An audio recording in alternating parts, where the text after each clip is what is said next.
Hi everyone, welcome to Yogetic. My name is Esther Eckhart and today I'm going to talk to you about knees and yoga and how to protect your knees within your yoga practice. So, first of all, if you bend one leg, if you sit like this, you want to draw your toes in towards you. Okay, and that's something to remember throughout standing poses as well. You always want to pull up along the front of the leg. Then in standing poses and in yoga, you want to think about shins in, thighs out. So you can place your right hand on the outer right lower leg and the left hand on the inner thigh. And you push. So you push your shin in and your thigh out. And you can push with a little bit of strength. And it helps to align the legs, the bones. Okay? And you can do that on the other side. Remember, shins in, thighs out. So you draw the toes in and you go. Great after running. Really good to do. Okay, great. Then we come and stand up. And from standing we do a forward bend to show you something. So you can place your hands in your side, spread your toes, and bend your knees as you bend forward. So you bend the knees, bring your hips back, and go ahead and take a forward bend, placing your hand somewhere on the floor. And then you want to think about the same thing, shins in, thighs out. So you can place your hands on the outer lower legs and push them in as you use your muscular energy to push the inner thighs away from each other.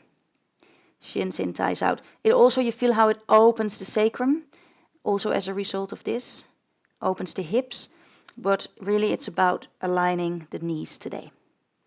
Okay, and once you feel how the alignment should be, you can then let go and begin to straighten the legs if that's available to you.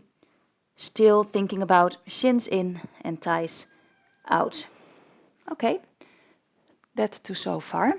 Another forward bend, but you also can think about lifting the toes or placing your toes on something, a little rolled up towel or something, but today I'm going to just lift them. So lift the toes towards you, what we did when we were sitting. And again, you activate the kneecaps, you pull the kneecaps up and you activate the thighs. And then you can once more come into a forward bend. And think about the same thing now, shins in, thighs out. You don't need to use your hands if you know what you're meant to do. Yeah, so stay with that. And this is all really good for the knees. Okay. And then you can release the toes, still maintaining those actions in the legs. And when you're ready, you can actually come down. And I'd like to show you the last thing, that in sitting poses that work on opening the hips, a lot of people with stiff hips compensate with their knees. So that's something to be really mindful about and something to not do. So if you're stiff in the hips, you're stiff in the hips. Don't make it look better by drawing it from the knees because you'll be sorry.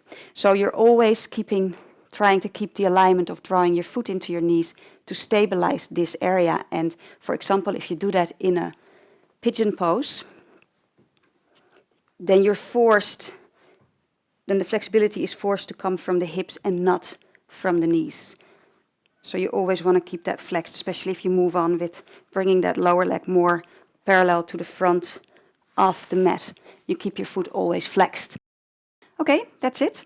So remember, alignment of the knees is important in your yoga practice. It keeps your knees healthy and your practice enjoyable.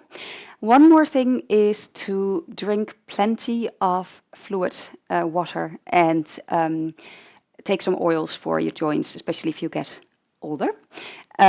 Think about the herb turmeric to help for joint health, and think about all that and your yoga practice and you'll be fine.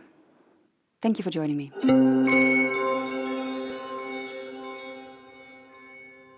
If you're enjoying my videos and you want to do me a favor, then please comment, rate and subscribe to my channel.